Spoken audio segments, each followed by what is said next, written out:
Hello, friends, fans, and dairy products of all ages. This is Cheese of Ages, and I'm here to review a MOBA. A Smite, to be more specific. It's a reasonably popular one. I'm probably like number 2, number 3. Probably number 3, because Dota is really popular. Anyway, a MOBA is a multiplayer online battle arena kind of game. MOBAs being originally a mod for some RTS game, I'm not sure which.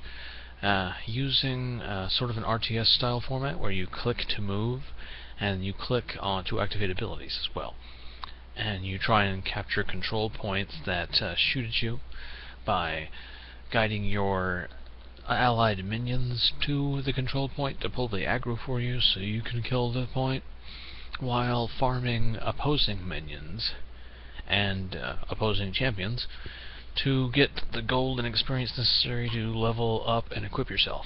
And you have to repeat the process each game, as it's sort of like a grindfest kind of battle arena sort of thing. The more common form of the MOBA is the massive map where there's jungle zones where you can hunt little camps for buffs and push lanes which have the control points on them, and then the objective, you get to their core, their base, their node, their summoner stone, or their minotaur, and so on, and you kill that point and you win the game. And there's usually like multiple lanes in which you've got to push or defend as a team. And usually there's also like different battle modes where you can do a single lane kind of joust-like mode, which is called Joust and Smite, or doing like an arena in which you're just in an arena and you're fighting each other. And Smite, at least. I'm not sure about League of Legends if they have an arena or not. I don't see how point and click would work very well in an arena format, honestly. Smite is a MOBA like any other, follows the same formula, has all the things that all MOBAs do, including formal tournaments and streaming sites and such like that, but it does one thing that the original batch of MOBAs didn't do, and that's use a third-person over-the-shoulder perspective in which you controlled the movement of your character via the W, A, S, and D keys, rather than clicking to move. That way you can aim via using mouse look, rather than, scrolling across on a map detached from your character in an isometric perspective. It's a third-person controlled game that controls like a third-person game, which eliminates the obstacles a lot of people had to entering MOBAs, from my experience and my personal experience. I don't play MOBAs, even though I would like to, because I can't handle point and click to move, and that kind of intense, fast-twitch environment that MOBAs tend to be. I can't really juggle my movement and my attacks at the same time that well. I don't like the fact that you point and click and you're moving there, and it doesn't rapidly stop or change direction in an environment in which it would really be helpful to be able to. Smite, however, you can move around nimbly, quickly. Some characters are a little bit more nimble than others, some are a lot more nimble than others. But generally you can move around, and you can move while you're shooting off your things, even though most of your abilities shoot off from you in one direction, or an aura effect coming from you, or a blast area you aim forward in front of you. You can't, like, shoot behind you. You are playing as your god, over-the-shoulder perspective kind of thing. I like it. All the skills are skill shots, meaning you have to aim them, rather than just, like, point-click there. You've got to actually shoot them, kind of thing. You can't like be activating skills while you're moving in the complete opposite direction. There's a different playstyle to it. It's faster paced, but not that much faster paced. Has a lot of smoothness to it. I know a lot of MOBAs came out after Smite did this, that do this, but by far still the best at it, to my experience, is Smite. And Smite, you're playing as gods from mythologies, just like Zeus, Hades, Aphrodite, and less familiar ones from like Mayan mythology, like Xbalanque, I think it's pronounced that way, and Hunbots, which are like hero twins, and the monkey twins from like Mayan mythology. And there are also Chinese gods like Guan Yu, and there's even Hindu ones like Kali and immortals, not just gods, like in a demon named Basakura. That is the Great Devourer. It's mythological figures. It's not just gods, it's gods and immortals, as some of them are demons, and some of them are just frost giants, not technically deific figures. But yeah, all in all, the game itself mechanically is very solid, very good, very fast-paced. All of the deities have their little subtleties. Some play similarly, but all of them have the little subtle differences to them. Like Tyr, god of justice in Norse mythology, is more of a combo fighter. His one is a charge thing that plows him through his opponents, and then he usually will follow up with his 2, which is a sideways slash. And his 3 changes his stance, which will affect what his 1 and 2 do. And like an offensive mode, his charge will knock his opponents back, hitting them twice, and then he can follow up in a combination with his 2 while the enemies are still knocked up in the air to knock them away. Very good for disruption. He can then quickly switch forms to reset those 2 abilities and charge again. In his defensive stance, his charge through just knocks enemies aside slightly, only hits them 1 time, while his slash follow-up heals him a bit for every person he hits with it, up to a 3 targets. Heal benefit to it. And of course, in every MOBA there's 3 skills that you can use more frequently, and auto attacks, and also a 4th skill, which is an ultimate, which is stronger and has a longer cooldown normally. Some gods have weaker, situationally weaker, ultimates that cool down faster, that are more utility and purpose, but still incredibly strong if used properly. Like Tyr's ultimate, for instance, is not anywhere near as strong as a lot of the ultimates in the game, but it's good for orienting him behind people so he can use his combos to maximum effectiveness. If a properly executed Tyr ultimate can get him positioned to seal the deal on like massive god kills and such, it's more positional usefulness. While there's other ones that are like incredibly freaking devastating, like Poseidon's. He lays down his whirlpool ability and then summons his ultimate, which is Unleash the Kraken. He can just basically one-shot entire groups of people. I think they did nerf the damage a little bit in the most recent patch, though. So all in all, yeah, it's a very solid MOBA. If you enjoy MOBAs, you'll enjoy Smite. And if you wanted to get into MOBAs but were dissuaded by the point-and-click to move format of the MOBAs, Smite is the one for you. If you like the other ones that do the similar format, that have the multiplayer online battle arena thing with the third-person control, Smite does it better. So go ahead and participate in doing that. You don't even have to pay to play it. It's free to play. You'll get 5 gods, I think, 4 or 5, starting out, which are all solid gods. Depending on when you sign up, sometimes they change it. Right now, it's got a pretty solid configuration in there of nice gods, and they always have like the same amount, 4 or 5, free gods that change, that are additional. Like it's called the free rotation, similar to what League of Legends does. But they always have a set when you join. While this is the newcomer set, you always get this set of gods, and then there's the free rotation that's going on regularly. That changes with every major patch, which tends to be about every 2 weeks. And it's currently in beta, but it's pretty much finished, and the beta will be ending pretty soon, actually. So go ahead and hop in. Right now you can get an Ultimate God Pack deal, which is like $30 for every god that currently exists and will ever exist. So that's a pretty good snacking deal to get that if you're interested in the game. But you don't have to pay to play anything. You can just do the free rotation gods, and you can unlock the average god in like 3 days of reasonably consistent play. You know, you'll earn enough favor just by participating in online battles to purchase a god in a matter of days. If you play really heavily, you might be able to purchase 2 every 3 days. I've unlocked like 2 additional deities in the week I've been playing it. So, and I'm about to actually be able to afford another one. Some are more expensive than others, like the really freshly new ones, like Nuwa, Chinese Guardian of Heaven, is like 11,000 favor compared to the average 5,500. And some are cheaper, like Cupid, God of Love, is only about 1,500.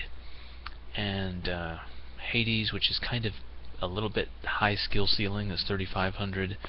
Ao Kuang, the Chinese god of seas, is 2,500 as of making this video, so he's pretty cheap too. He's really easy to play, if a bit fragile.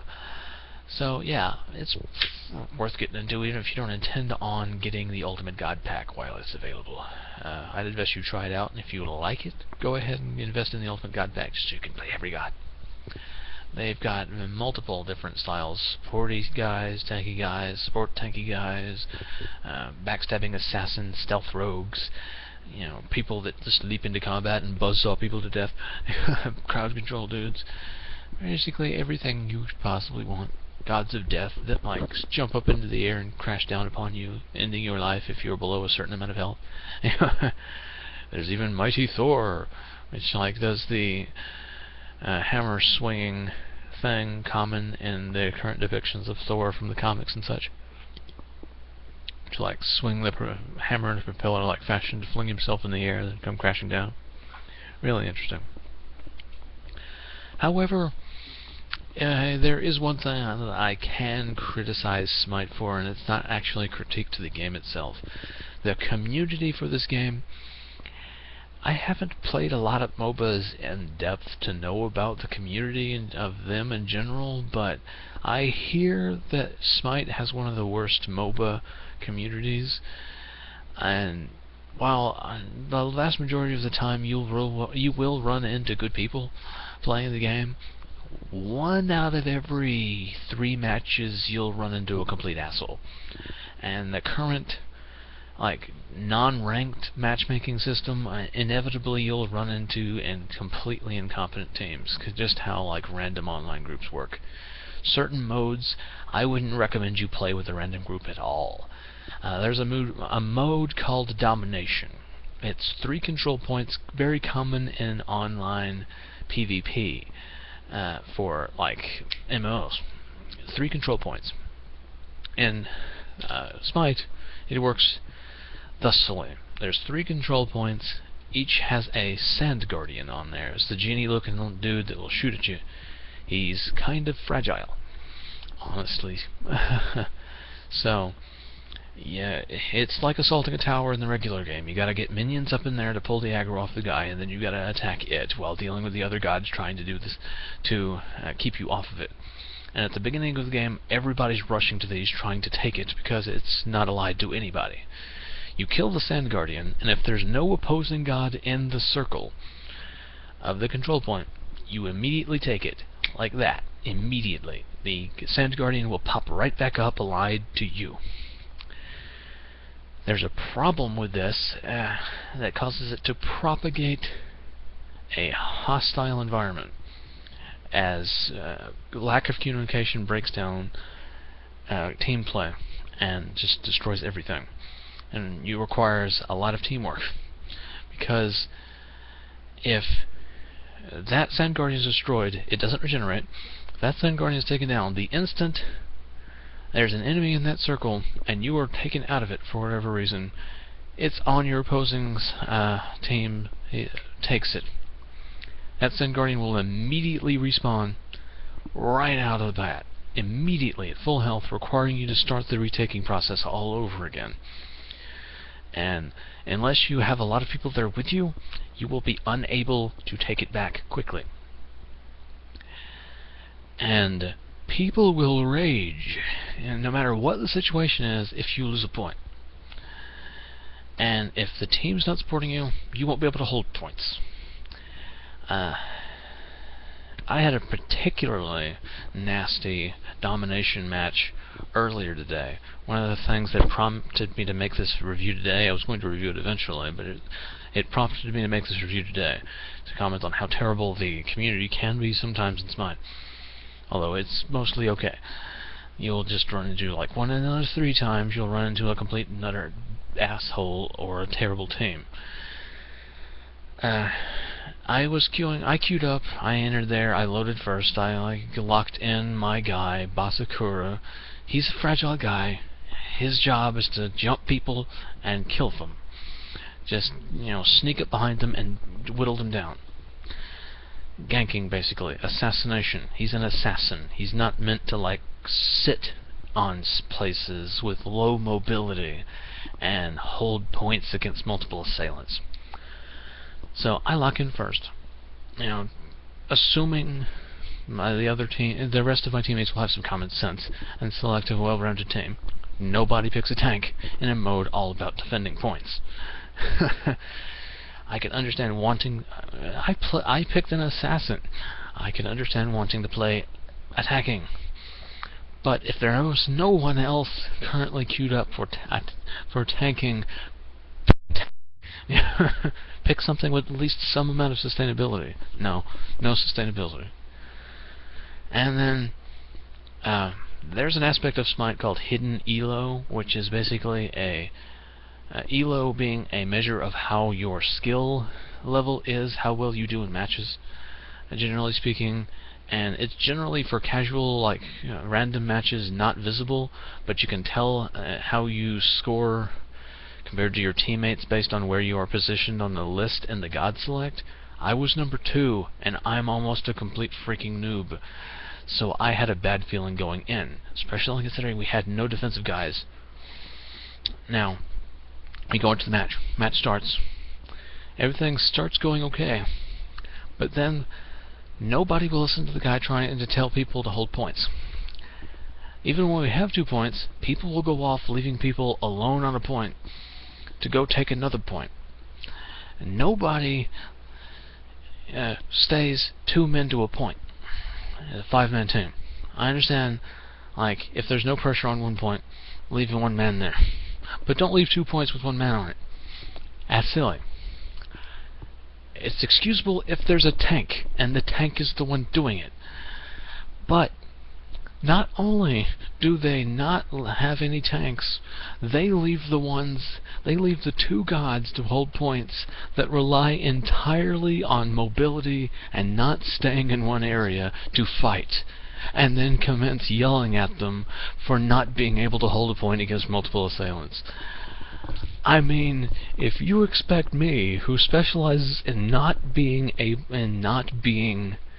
in one restricted area, and relying on me just buzzsawing the enemy down before they can kill me, rather than being tough, and you're forcing me into this role that is the complete opposite of my skill set, don't bitch at me endlessly and call me useless because I can't fight off 2 tanks. Oh, and never mind the fact that they refused to have 2 men to a point, despite the fact that the opposing team had 3 people whose gods specialize and you can't stop me from pushing you out of an area. Sobek, one of his main abilities is grabbing you and chucking you back over his head, which has enough distance to immediately remove you from the circle. Tyr, which pushes you where if he's closer to the center of the circle than you, and can get you pushed straight away from the center, push you out of the circle.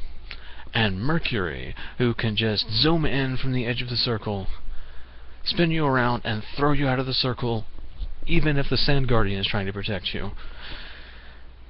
There's no freaking way even a tank could solo hold a point against a team where 2/3 of them specializes in something that almost is cheating, because it exploits the format. Just freaking stay out of domination mode, because you'll run into incredibly incompetent teams that have no communication, and inevitably, no matter how well you are playing, or how much they are causing you to fail, they will blame you.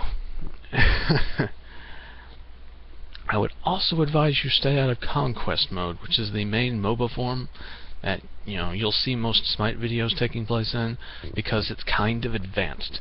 If you're not familiar with MOBAs, stay out of that mode for a while. Stick to the joust modes of various sizes and the arena modes to practice your spatial awareness, your laning, and your ganking, which is like popping up behind somebody and unexpectedly whittling them down when they are not able to defend themselves. Basically assassinating. Which is what I was supposed to be doing in that match, but no, they assigned the two gankers to hold points. The two gods on the team that exclusively were about not staying in a specific spot and moving around to destroy things. They were putting them, telling them to hold there, forcing them to not do what they were built to do, and then yelling at them for not being able to do the complete opposite of what they're supposed to be doing. Yeah, community can be freaking terrible. And blame me for the team's lack of communication and the entire team being over there rather than holding a point. Not my fault. Anyway. Yeah. Smite, fun game. Play with friends. Practice a bit before you go into Conquest.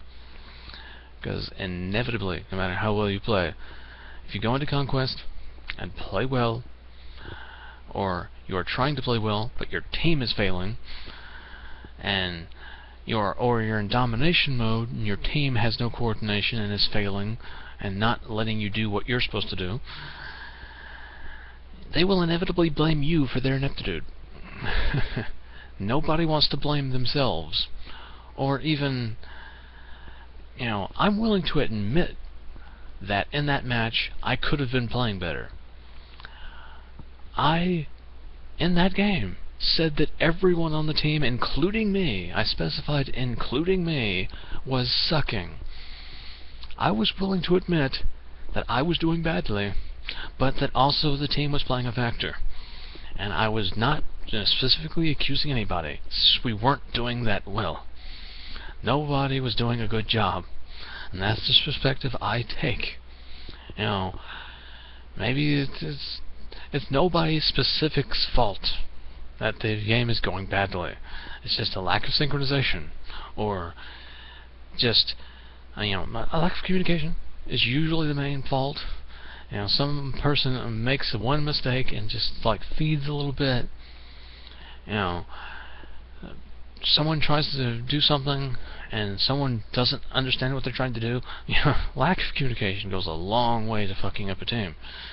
You know, and I'd also suggest you stay out of the assault game mode for a while, in which you get a single lane similar to a joust, but it's two towers, like in the middle lane of the conquest mode, and you're assigned a random god. I would suggest you stay out of that until you're very good at a wide variety of gods, because you'll run into assholes in there that will insult everybody for being bad at the game, refusing to accept that maybe they're just bad at the god they're playing, in a mode that is all about assigning you a random god you may have never played before. They'll just, oh, you are complete fucking shit at this game. I've played that god before. He's not that hard to play. Then, you know, never mind that we're two completely different people, and you may never play mages. You may have never touched that guy before. You should be able to pick up on all his subtleties and know what all his stuff does immediately. If you can't, you're a noob. Seriously. I've encountered that person before. I mean, 2 out of 3 times, you will have a good team. That is, even if you suck, will be good people. But, yeah, you'll run into some really enraging people 1 out of 3 times. And I'm not just like saying general numbers, like 1 out of every 3 matches, you'll run into an asshole. Sometimes 2 out of 3 if you're bad. Not bad, but unlucky.